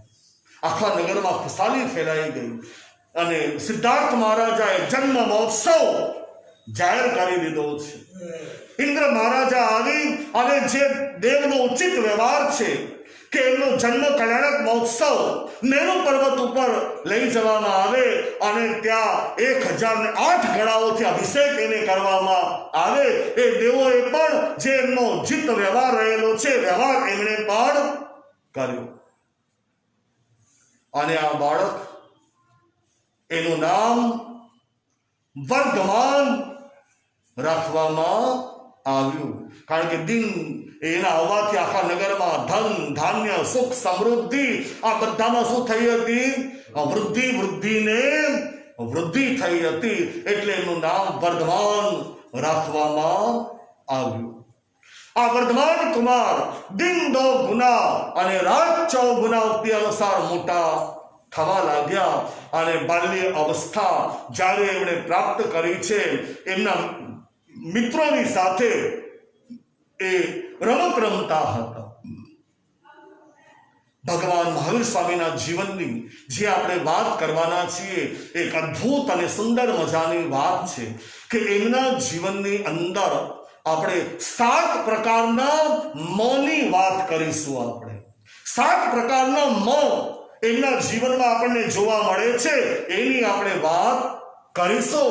એમના મિત્રો સાથે એ રમત રમી રહ્યા હતા અને દેવલોકની અંદર જ્યારે ઇન્દ્ર મહારાજાએ એમના વખાણ કર્યા ત્યારે એ મિથ્યાત્વી દેવ એ સહન ન કરી શક્યો અને એ ત્યાં પરીક્ષા લેવા માટે આવ્યો. બાળકોની સાથે એ પણ બાળક બની ગયો અને એ બાળકો રમતા હતા ત્યારે બરાબર એ દેવ જે બાળક હતો એ આગળ અને એની પાછળ વર્ધમાન કુમાર દોડી રહ્યા હતા અને એ બાળક એ દેવ એને સાપનું રૂપ ધારણ કરી બધા ગભરાઈ ગયા. પેલા બાળકો બધા આગળ પાછળ થઈ ગયા પણ આ વર્ધમાન જરા પણ ગભરાયા નહીં અને મક્કમતાથી એની પાછળ એ સાપને પકડવા માટે ગયા અને ત્યાં તો આણે પોતાના સ્વરૂપને જાહેર કર્યો અને સાપમાંથી મોટા મોટા એકદમ દેવ બની ગયા. એવા મોટા દેવ બની ગયા કે એના ખભા ઉપર વર્ધમાન કુમાર બેઠા હતા પણ જરા પણ એ ગભરાયા નહીં. આ દેવ પણ એમની પહેલા નંબરનો મોં છે મક્કમતા. એમનામાં શું રહેલી હતી? મક્કમતા રહી હતી કે જરા પણ વિચલિત ન થયા, ગભરાયા નહીં અને એમણે દેવની સાથે રહ્યા અને દેવને પણ એમણે ભાન કરાવી દીધો કે ઇન્દ્ર મહારાજાએ જે મારા વખાણ કર્યા હતા એ સત્ય છે. એટલા માટે એ દેવ જતા જતા આ વર્ધમાન કુમારનું શું નામ રાખતા ગયા? આપ વીર નથી પણ આપ મહાવીર છો અને ત્યાં મહાવીરના નામની પ્રાપ્તિ થઈ. આ વર્ધમાન કુમાર યુવા અવસ્થા પ્રાપ્ત કરી અને એ સંસારમાં રહ્યા હતા છતાં એ સંસારથી નિરાળા રહેલા હતા. માતા પિતાના થી અને ભોગાવલી કર્મના ઉદયથી એમણે લગ્ન કર્યા હતા પણ લગ્નમાં ક્યાંય લેપાયા નથી. યશોદા એમના ધર્મ પત્ની હતા પણ ક્યાંય લેપાયા નહીં. અલિપ્ત ભાવે રહ્યા. એટલે કે બીજા નંબરનો માં છે માધ્યસ્થ ભાવ. ન રાગમાં ન દ્વેષમાં. જ્યારે એમના માતા પિતા અવસાન પામ્યા ત્યારે પણ જરાય એમણે દ્વેષ ના આવ્યો, પણ અલિપ્ત ભાવે એ રહ્યા. જ્યારે નંદીવર્ધન પાસે આવીને વાત કરી કે મારે સંયમ લેવો છે, આપ મને રજા આપો, ત્યારે નંદીવર્ધનજીએ વાત કરી કે અરે ભાઈ, હજુ તો માતા પિતાના દુઃખને હું ભૂલ્યો નથી અને તું મને ક્યાં બીજા દુઃખમાં નાખે છે. હજુ તું 2 વર્ષ રહી જા, પછી તું વાત કરજે.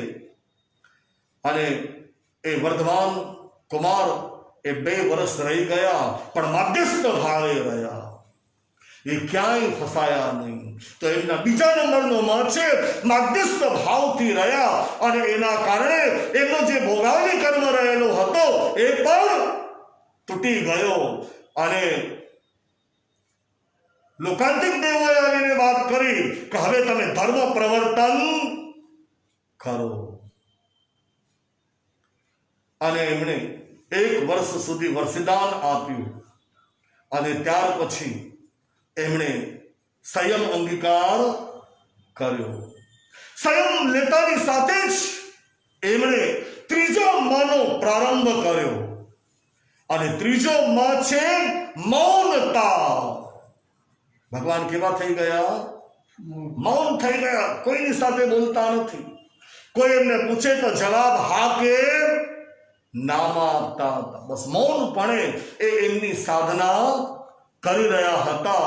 દિવસ પસાર થતા થતા એમનું પ્રથમ ચાતુર્માસ નજદીક આવ્યું, અને દ્વિજંતક નામના તાપસ જે નંદીવર્ધનના મિત્ર સમાન હતા, અને એ વર્ધમાન મુનિ એમની પાસે થોડા દિવસ રહ્યા હતા, ત્યારે એમણે વિનંતી કરી હતી કે આ પ્રથમ ચાતુર્માસનો લાભ મને આપો. અને એની વિનંતી સ્વીકારી એ વર્ધમાન મુનિ મોરક સન્નિવેશની અંદર દ્વિજંતક નામના તાપસને આશ્રમની અંદર એ ચાતુર્માસ તરીકે ત્યાં રહ્યા હતા. એમનું મૌન, અને મોટા ભાગે સાધનામાં રહેતા હતા. કોઈની સાથે બોલવું નહીં, કાંઈ જોવું નહીં, કાંઈ નહીં, પોતાનામાં એ રહેલા હતા.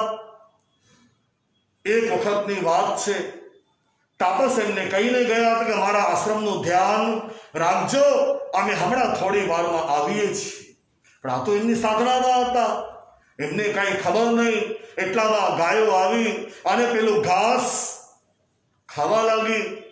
તાપસ જ્યારે આવ્યા એમણે જોયું અને આવીને વાત કરી કે અરે, મેં તમને ધ્યાન રાખવાની વાત કરી હતી અને આ તમે શું કર્યું? ત્યારે એમણે વિચાર્યું કે અરે, મારા રહેવાથી જો આને દુઃખ થતું હોય તો મારે અહીં રહેવું ન જોઈએ. અને એ સમયે એમણે 5 સંકલ્પ કર્યા કે કોઈ પણ ગ્રહસ્થને અપ્રીતિ થાય એવા સ્થાનમાં હું હવે ક્યારે પણ નહીં રહું. સદૈવ હું ધ્યાનમાં રહીશ. ત્રીજા નંબરમાં હું મૌનમાં રહીશ. ચોથા નંબરમાં હાથમાં ભોજન કરીશ. અને 5મા નંબરમાં ગ્રસ્તનો વિનય નહીં કરું. આવા 5 સંકલ્પ એમણે નક્કી કર્યા. અને એમણે એ તાપસ ઉપર એક દયા ભાવ લાવ્યો, અને એમણે ચોથા નંબરનો મ એટલે કે માનવતા. ચોથા નંબરનો મ એટલે માનવતા એમણે પ્રાપ્ત કરી કે માનવતા છે તો બધું છે, અને માનવતા નથી તો કાંઈ નથી. તો આવી માનવતા એમના જીવનમાં એમણે પ્રગટાવી, એટલે કે તાપસ પ્રત્યે એમણે જરા પણ દ્વેષ ભાવ ન લાવ્યો, અને પોતે જ પોતાનો રસ્તો કરી દીધો. એ એમનામાં જે માનવતાનો ગુણ હતો એ અદ્ભુત ગુણ હતો. જ્યારે વિહાર કરી રહ્યા હતા ત્યારે એક બ્રાહ્મણ ત્યાંથી પસાર થઈ રહ્યો હતો, અને એમણે જે દેવદુષ્ય દેવે આપ્યું હતું વર્ધમાન મુનિને, એ દેવદુષ્ય જોઈ અને પેલો બ્રાહ્મણ વિચારે કે મને આ મળી જાય તો મારું જીવનભરનું દરિદ્ર એ દૂર થઈ જાય. અને સતત વર્ધમાન મુનિની પાછળ ને પાછળ ફરતો હતો કે આ ક્યારે મને મળે, ક્યારે મળે. અને બરાબર એક જગ્યાએ એ દેવદૂત્ય અટકી ગયો અને વર્ધમાન મુનિ તો એને છોડીને પણ આગળ વધી ગયા અને દેવદૂત્ય પેલા બ્રાહ્મણને મળે છે. બસ આ છે એમની માનવતા છે કે એમણે માનવતાના ગુણો જીવનમાં અપનાવ્યા હતા અને આગળ વધતા વધતા એમના જીવનના નવ મંડાણની અંદર એક પછી એક ઉપસર્ગો, પરિસહો એમના જીવનની અંદર આવવા લાગ્યા. ક્યારેક દેવો તરફથી પરિસહ આવવા લાગ્યા, ક્યારેક તિર્યંચ એટલે પશુઓ તરફથી પરિસહ આવવા લાગ્યા, તો ક્યારેક મનુષ્યો તરફથી એમને પરિસહ આવવા લાગ્યા. આ બધા જ પરિસહની અંદર એ પાંચમો મ એટલે મેરુતા. મેરુ પર્વત કેવો બતાવ્યો છે?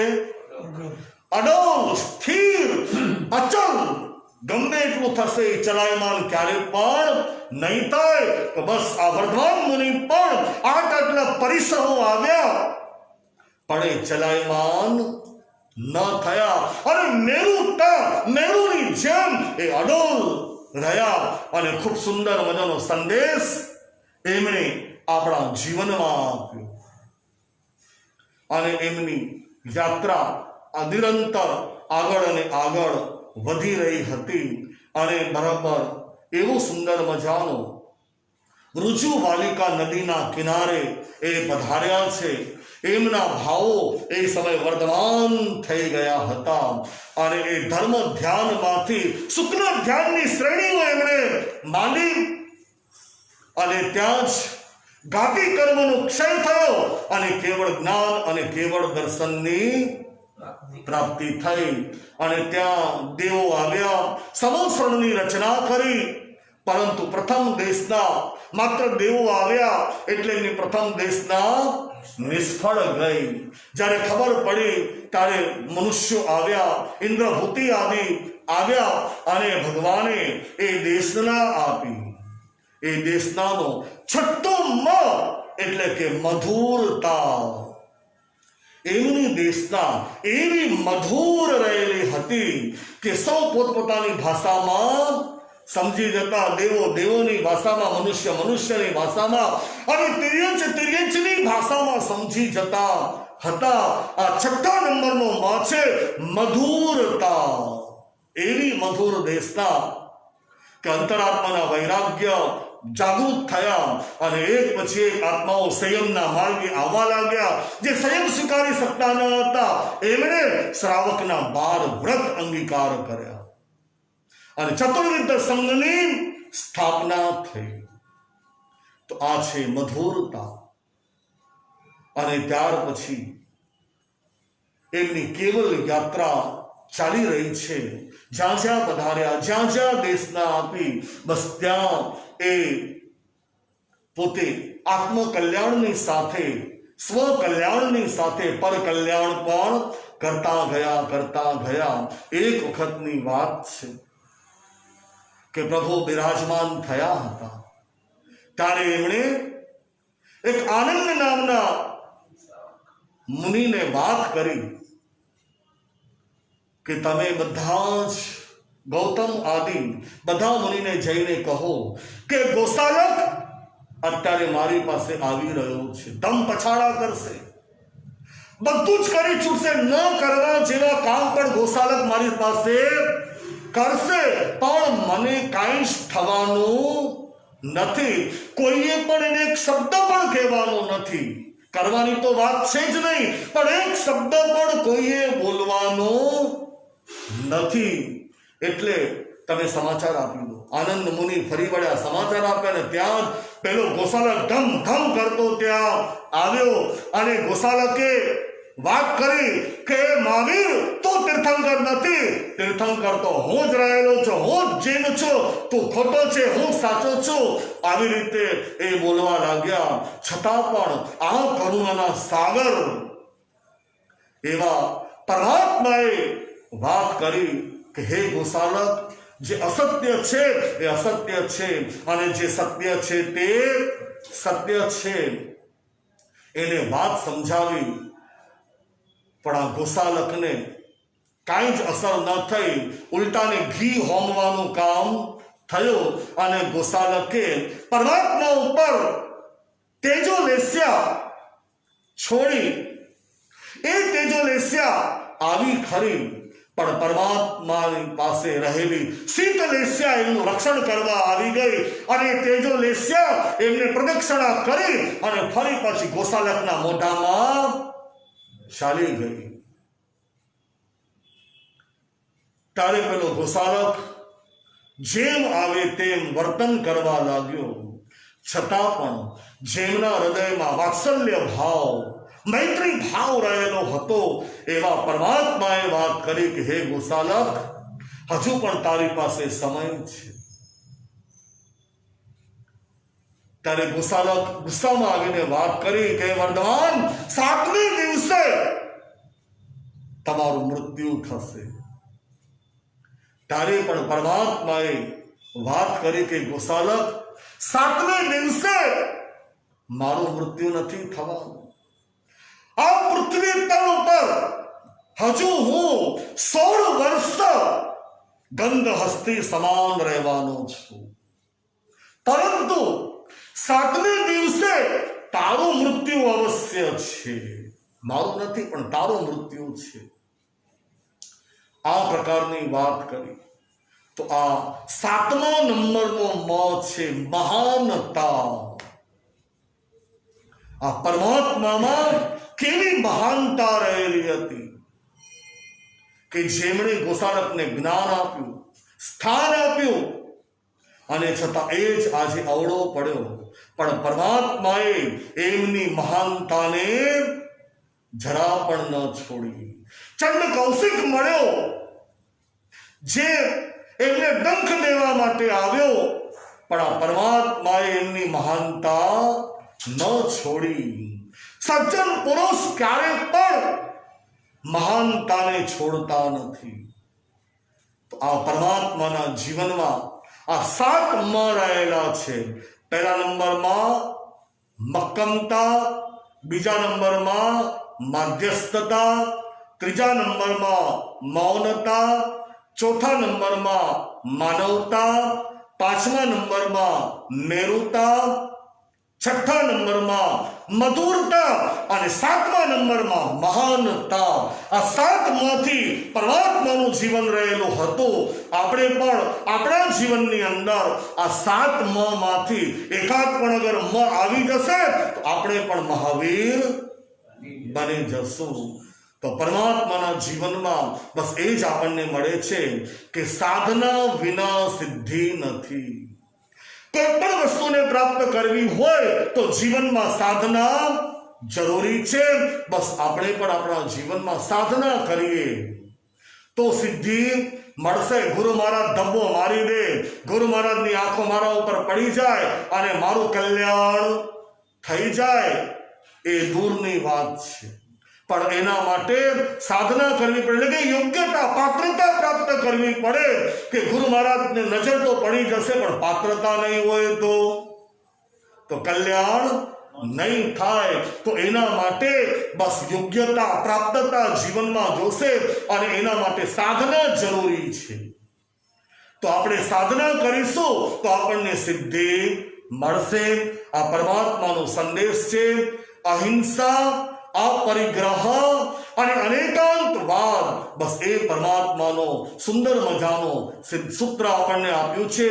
અને એનો જો અમલ કરવામાં આવે તો આખા વિશ્વમાં શાંતિ શાંતિ અને શાંતિ ફેલાઈ જાય. જે આજે વિશ્વની અંદર ભય, ભૂખ અને ભ્રષ્ટાચાર જે આજે વિશ્વમાં રહેલો છે એ ક્યાંય જોવા નહીં મળે. સુખ, શાંતિ અને સમાધિ ચારે બાજુ જોવા મળે. આવો સુંદર મજાનો આ પરમાત્માનો સંદેશ આપણને મળ્યો છે. એ સંદેશને આપણા જીવનમાં આપણે ઉતારીએ અને આપણે પણ મહાવીર બનવાનો પ્રયત્ન કરીએ.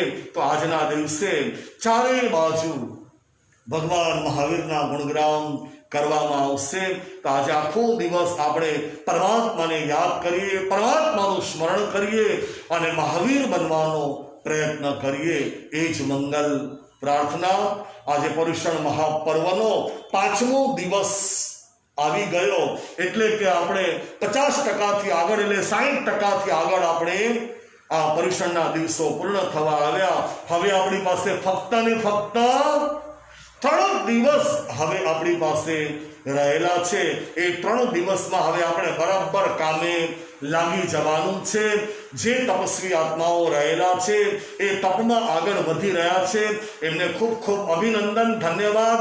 અને જે હજુ વાટ જોઈને બેઠા છે, હવે વાટ નથી જોવાની, પણ આવતીકાલથી 8મ તપની અંદર જોડાઈ જવું છે.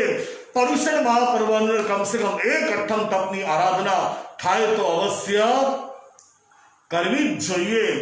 અને એ 8મ તપ આપણે એક 12 મહિનાના, તમે સંસારી છો, ડગલે ને પગલે તમારે પાપ કરવા પડે, છકાઈના જીવોનો આરંભ સમારંભ કરવો જ પડે છે તમને. એના પ્રાયશ્ચિત રૂપે પણ એક 8મ તપની આરાધના અવશ્ય કરવી જ જોઈએ.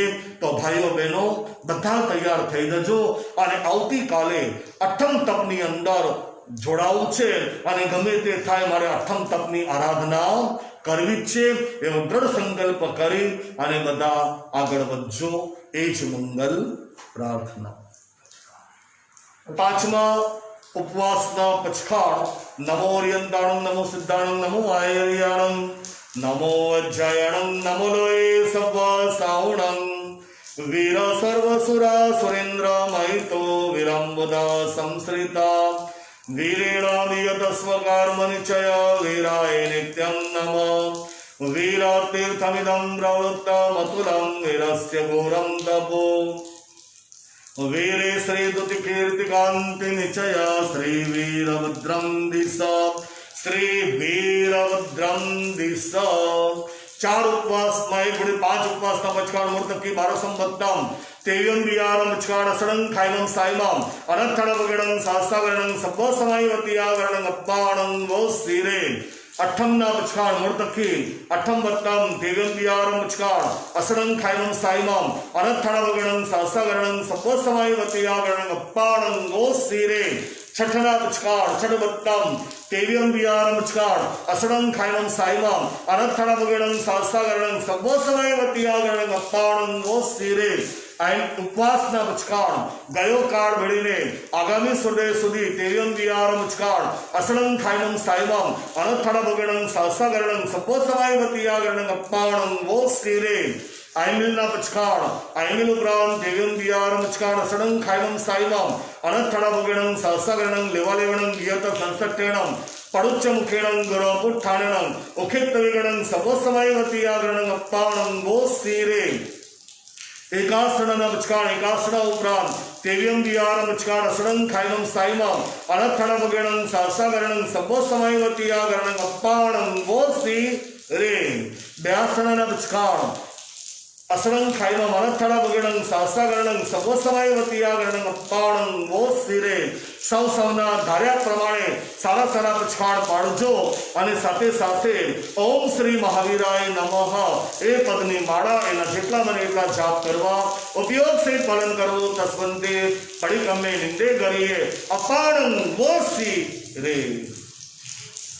નમો અર્યંતાણં, નમો સિદ્ધાણં, નમો આયર્યાણં, નમો વજ્જાયણં, નમો લોય સવ્વ સાહુણં. શ્રી સજદારે મંગલં અર્યંતા મંગલં સિદ્ધા મંગલં સાહુ મંગલં, કેવલે મનતો ધમો મંગલં. ચદારી લઘુત્તમ અર્યંતા લઘુત્તમ સિદ્ધા લઘુત્તમ સાહુ લઘુત્તમ, કેવલે મનતો ધમો લઘુત્તમ. ચદારી શરણં ગવજ્જામિ અર્યંતે શરણં ગવજ્જામિ, સિદ્ધે શરણં ગવજ્જામિ સાહુ શરણં ગવજ્જામિ, કેવલે વન્નતમ ધમ્મં શરણં ગવજ્જામિ. 4 શરણ 4 માંગલે 4 ઉત્તમ, ધારે જો નર્મો સાગર મર ડૂબે તેરા. સકલ કર્મનો આણે અંત મોક્ષદળા સુખલય અનંત, ભાવ ધરીને જો ગુણ ગાય તો જેવો प्रणीतर मुक्ति जाय संसार माई शरणाचार और शरण ने कोय जो नर नारी आदरे अक्षय विचल पदोय अंगूठे अमृतव से लब्धि गणा मंडार गुरु गौतम समरे सदाय मनवंचित फलदाता शासन पिता श्रवण भगवान महावीर स्वामी की एकावतारी युग बरोस आचार्य महाराज श्री अजरामरजी स्वामी की निंद्रा विजेता परम पूज्य आचार्य महाराज श्री डूंगर सिंह जी स्वामी की पंच महाव्रतधारी चरित्रवंत आत्माओं की अहिंसा प्रदान जैन धर्म